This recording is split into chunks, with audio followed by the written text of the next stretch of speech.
Have either of you two got any examples of like where you think or where you've seen businesses go wrong, right? What the biggest mistake most people make is? I think it varies like business to business. Like we have to think of an example in it. I got a good example of a business I invested in like maybe 3 or 4 years ago. I lent it 10 grand, and when you 10 grand ain't a lot of money to be buying and selling with, so they put 3 grand of that 10 into like creating packaging and doing all like the nutritional information getting made up.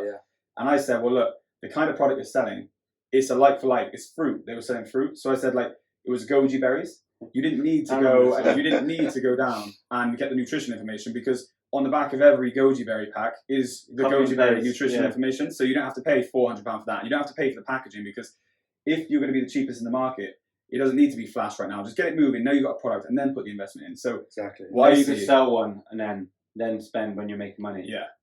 Like my whole like ethos in business has always been like, make money first, and we can make it all clean and professional later. Whereas I think what other people see is, I think there's a certain amount of embarrassment. They don't want us to think that they're not looking like as polished as the other competition. Exactly. But the problem is, that's a higher level to entry, and I want to know that this product works and this business model works before I go like, right, let's get the pro packaging, let's get the pro staff.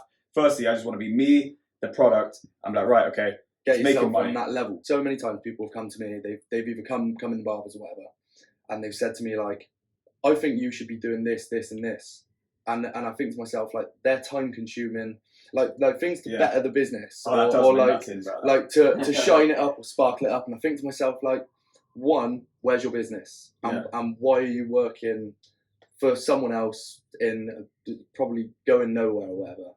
And it's almost like, why don't you do this to sparkle the business, or why don't you do this extra? And you think to yourself like, hang on a minute, I'm a year in. Yeah. Like like you said, get the money in first, get yourself into a stable position, and then spend the money on it and make it spanking. Yeah. Etc. Etc. I think what you said was a good example of like trying to make the business look good as opposed to make money. Yeah. That's what business is to make money. Exactly. Like goji berry thing is like a prime example, because I remember you telling me about it. And I like completed the sentence for you, like, wait, sell it first, you know? Yeah. And the guy's trying to get certified and everything else, and like that's the wrong way to do it.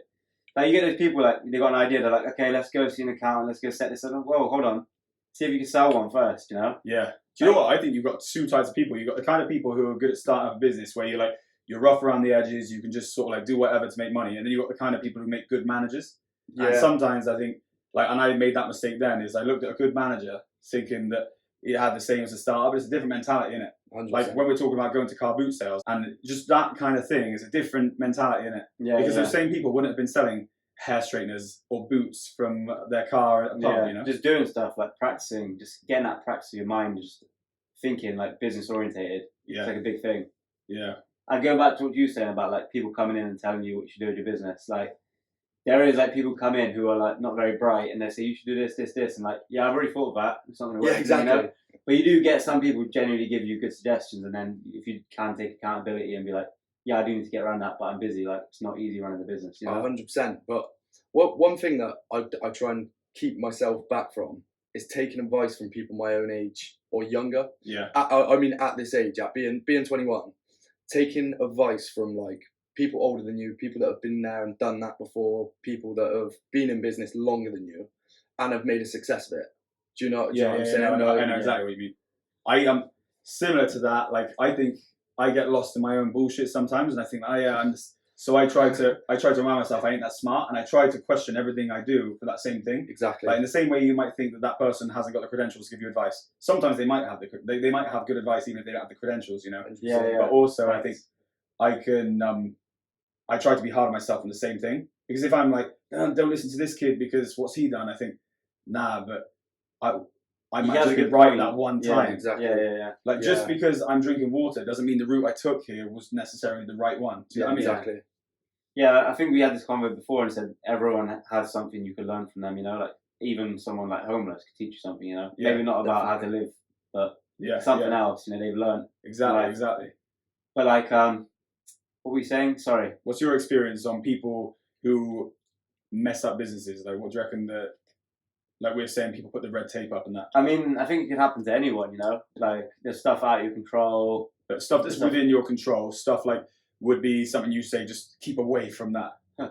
Well, the first thing is gambling. You know, that's why I've seen people mess up on gambling, and you have too, obviously. Yeah. I don't know if you could touch on it, but yeah, that gambling thing's like one thing. Like my previous job that we talked about last time, gambling. I can touch on gambling.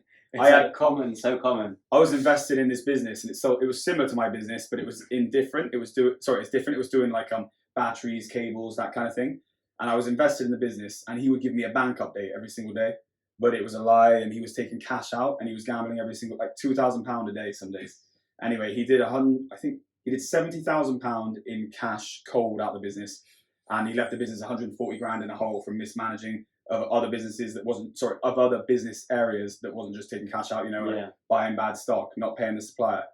And it's a mess, isn't it? And he lied. And in the end, what happened is he went to Florida, and we were like, my supplier rang me up, and he goes, I know, basically, my two businesses were separate, the business that I run and the business that he was running, but we were using the same supplier. And I said, by the way, I know you give him tick, you give him stock on credit. Yeah. You vouched for him too. Yeah, he goes, you vouched.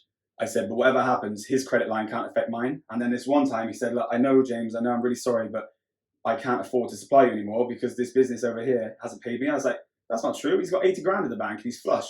And then he's like, so I didn't say the 80 grand, that was our internal stuff. Anyway, I went to our accountant, found out, I got some bank statements. Turned out he'd been lying. There was no money in the bank.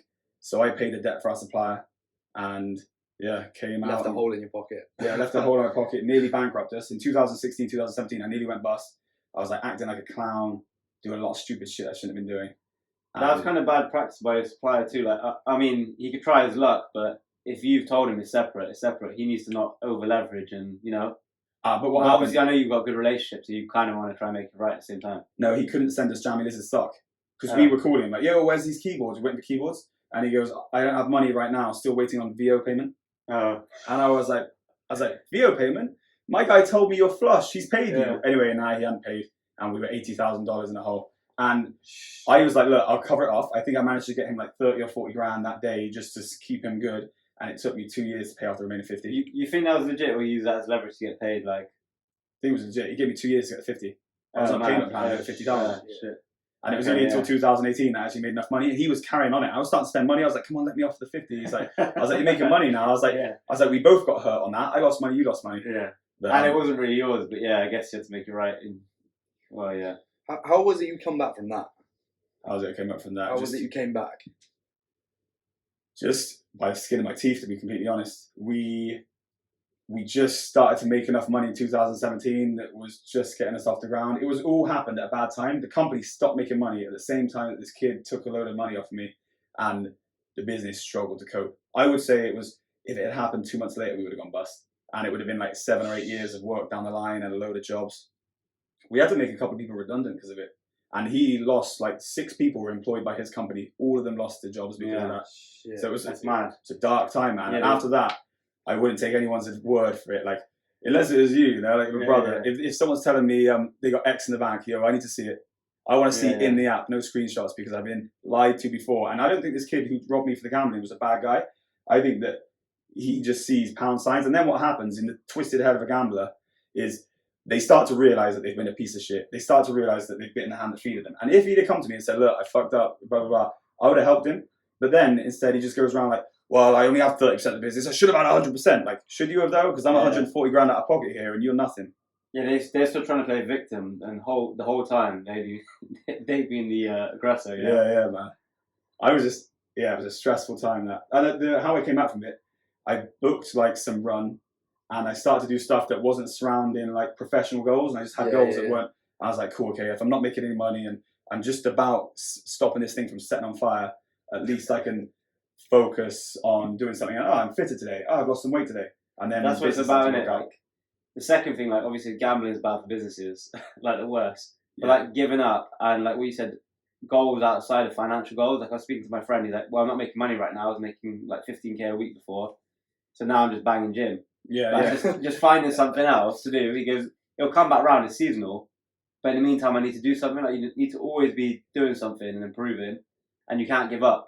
100%. We need to be in a fight, don't we? Like to some extent, we need to be in a fight because like my business goes good in the UK, but I've opened up in Holland, and even though I didn't need any extra money really, it's just you want to be in a fight. If you were just sat there plateauing, just cool, getting complacent, just, like I said again. you've always got to be chasing something. Yeah. Like it's like, for example, when like you always want what you can't have. Yeah. And if you're chasing it all that time, that is good because you're chasing it at the end of the day. The minute that you stop chasing it is when it just dies. Exactly. And I think that if I'd have just sat there with the UK, then that just would have become complacent, and it just keeps you sharp by the fact you're always on an endeavour. Like, you never stand still. You've always got something burning, and Yeah, it keeps you like present. Do you know what I mean? Yeah, yeah.